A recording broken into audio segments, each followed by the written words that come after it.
Chief people officers, are your chief's egos getting in the way? I was just listening to a really fantastic podcast called Into the Boardroom with Oliver Cummings. Really great podcast, especially if you're thinking of moving into that boardroom level.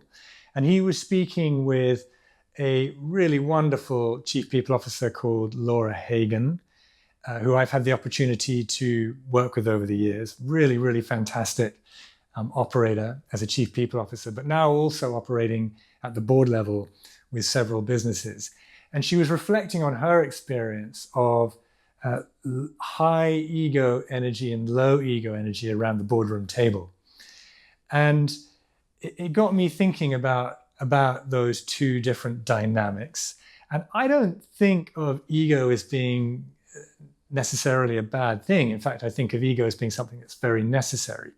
But I think we also all know what Laura is referring to when we're speaking to that high ego energy around the boardroom table. And it tends to be that kind of person who's showing up with a need to impress, with a need to demonstrate their value, a lot of proving energy, if you like. And it's very different to that low ego energy, which you could think of as being more humble, but really the way I relate to it is that it's the person who is much more securely located internally in who they are and what they're about, and that the value that they have to offer.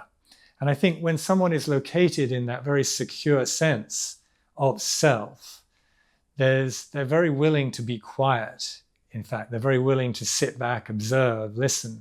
Doesn't mean that when it's useful, when it's called upon, they're not also very willing to step in, step up, to have their voice heard, to offer the benefit of their point of view, etc., to be very authoritative in many ways. But it's felt as a very different energy, isn't it, around the table? And I think we all recognize when that high ego dynamic is going on, and it tends not to be very helpful. And equally, we all recognize that kind of low ego energy as something that is productive, is helpful. In fact, we're probably even more likely to listen, to follow when someone's showing up with that kind of energy. And really my work with leaders, with chiefs, is helping them kind of locate more securely in that place. Because as a chief, it's probably not, that next level of leadership is probably not about more skills, more experience. It's probably more to do with how are you showing up and where are you coming from as a leader.